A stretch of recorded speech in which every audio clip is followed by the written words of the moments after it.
আমার ইনভার্টার চলতেছে হইল এই যে জাপানি হাইব্রিড গাড়ির ব্যাটারি দিয়া,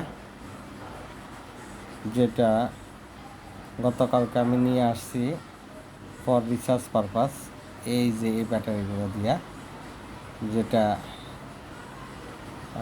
হাইব্রিড জাপানি তোশিবা কোম্পানির ব্যাটারি আমরা দেখাচ্ছি আপনাদের। এই যে দেখেন, এটা হলো এই 24 অ্যাম্পিয়ারের 27.60 ভোল্ট, মানে হলো 24 ভোল্টের ব্যাটারি, 24 অ্যাম্পিয়ার। এটার মধ্যে টোটাল 1160 ওয়াট আওয়ার আছে।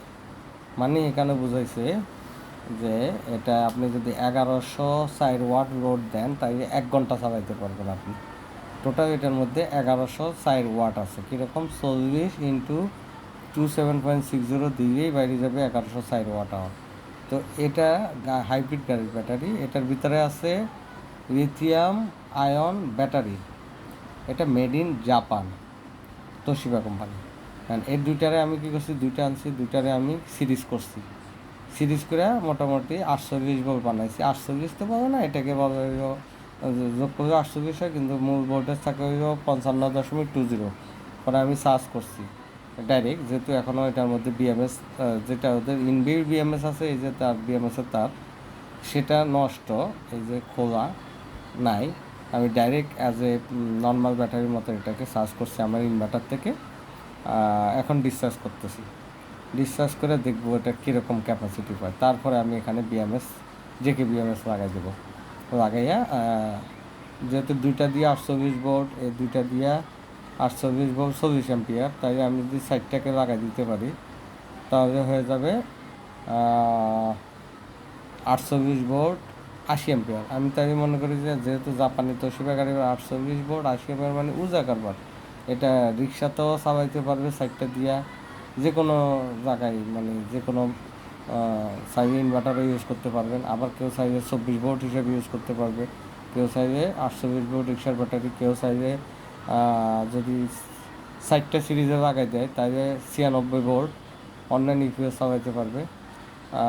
কিন্তু এতে একটা সমস্যা হইল 24 ভোল্ট হয়ে আপনি খুব সহজে একটা দিয়ে যদি 24 ভোল্ট বানান, বা দুইটা দিয়ে যদি 24 ভোল্ট 80 অ্যাম্পিয়ার বানান, তাহলে বিএমএস লাগাইতে পারবেন সহজে। কিন্তু যত বেশি বড় হবে তত বিএমএস আর লাগাইতে পারবেন না, ডাইরেক্ট ইউজ করতে হবে, তখন আর অত বেশি এটা সেফটি নিরাপত্তা থাকবে না। তো আমি এটাকে চালু করছি হইলো, দেখেন আমার সফটওয়্যারে, আমার ইনভার্টারে এটাকে চালু করছি 1705-এ আমি আমার বাসার কারেন্ট বন্ধ করে দিছি। আর মোটামুটি লোড চলতেছে হইলো 520 ওয়াট। এই যে আমরা যদি এখানে লোড খেয়াল করি, এই যে এখানে 520 ওয়াট লোড চলতেছে আমার এই মুহূর্তে। 520 ওয়াট লোড চলবে কী হবে, সে কিন্তু ব্যাটারি থেকে টানতেছে, খেয়াল করেন, প্রায় 670 ওয়াট। মানে হইল ওর সিস্টেম লস। আমার এই মেশিনটা, তার ইন্টারনাল যে কম্পোনেন্টগুলো আছে, লাইক তার ভিতরে কুলিং ফ্যান, তার গায়ে যে লাইট সেন্সর, এগুলো সামানোর জন্য যে একটা টান দেয়, সেটা হলো সিস্টেম লস বলি আমরা এটারে 150 ওয়াট। আর আমার লোড চলতেছে 550। তো এই আসলে অ্যাকচুয়ালি ব্যাটারি থেকে যাচ্ছে হইল 670 ওয়াট বা 668 ধরে সামথিং অ্যাভারেজে। কিন্তু যদিও আমি ঘরে খরচ করতে পারতেছি 550। তো আমি 550 ধরবো না, আমি দেখবো ব্যাটারি ক্যাপাসিটি। আমি আজকে ব্যাটারি ক্যাপাসিটি দেখতেছি, তাই আমি এটাকে অ্যাভারেজ 670 করে ধরবো। মাঝখান দিয়ে একটু লোড বেশি ছিল, তো আমি অ্যাভারেজ 670 করে 70 ওয়ার্ডে দেখবো যে কতক্ষণ ব্যাকআপ যায়। তো এটা আমি চালু করছি 1905-এ, মানে 7:05-এ। এখন মোটামুটি 1 ঘন্টার কাছাকাছি, এখন 1 ঘন্টা হয় নাই, 49 মিনিট হয়েছে। 50 মিনিট পরে আমার এখনও ব্যাটারি 96% বাকি আছে। তা আমি আজকে এটাকে ফুল ডিসচার্জ করবো, দেখি কতক্ষণ ব্যাকআপ দেয়। 40 অ্যাম্পিয়ার 48 ভোল্টে। এই যে আমরা যদি দেখতে যাই, এখানে আমার ডিটেলস আছে। ডিটেলস, এই যে ইনভার্টার মোড, ইলেকট্রিসিটি বন্ধ, এটা কখন হয়েছে, হ্যাঁ, এটা করছি আমি 1905-এ, তাই আমি 1906-এ চলে যাই। 1906-এ আমি ইনভার্টার মোডে, 1901-এ যাই যে আমি লাইন মোডে। দেখেন এখন আমি লাইন মোড। এখন আমার কারেন্টও আছে 220, ভোল্টেজ কত আছে এখানে সব আছে, 230 ভোল্ট। এই যে আউটপুট ভোল্টেজ তখন 211.4 ভোল্টেজ ছিল তখন ওই মুহূর্তে।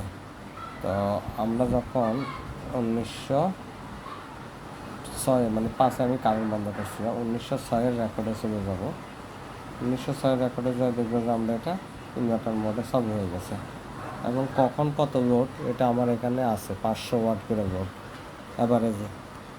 তারপরে দেখি আমি আপনার দেখাচ্ছি, যে দেখেন এখানে এসি ইনপুট 0, এসি ফ্রিকোয়েন্সি মানে এসি কেন তো বন্ধ থাকবে থেকে। ব্যাটারি তখনও 54.4 ভোল্ট, 100% চার্জ ব্যাটারির, 12 এম্পিয়ার করে ডিসচার্জ হচ্ছিল, 572 বিএ, 514 ওয়াট। এই 514 ওয়াটের সাথে কিন্তু আপনাকে 150 গুণ করতে হবে সবসময়, কারণ আমার 150 সিস্টেম লস। তাই আমার ব্যাটারির অ্যাকচুয়াল ক্যাপাসিটি বাইরে যাবে 9%।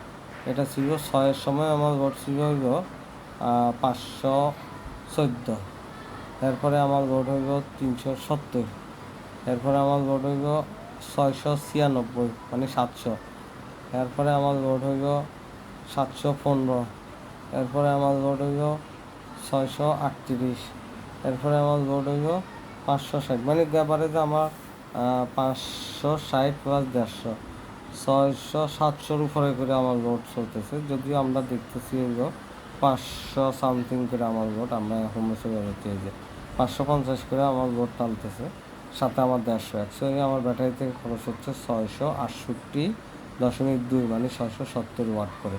তা আমি দেখবো এই 24 অ্যাম্পিয়ার 48 ভোল্ট এই দিয়া জাপানি অরিজিনাল তোশিবা হাইব্রিড ব্যাটারি এটা কতক্ষণ ব্যাকআপ দেয়। আমার ধরে রাখছি যেহেতু 1100 ওয়াট 500 করে বা 700 করে খরচ হচ্ছে, তাই আমরা যদি একটা হিসাব করি ক্যালকুলেশান, ওটার মধ্যে আছে ওই ব্যাটারির মধ্যে 1104 ওয়াট। আমি ধরবো আমি তো ব্যাটারি ফুল ডিসচার্জ করতে পারবো না 10 ভোল্ট, আমি ওটাকে 1000 ওয়াটে ধরবো, 1100 থেকে 100 সামথিং আমি মাইনাস করবো।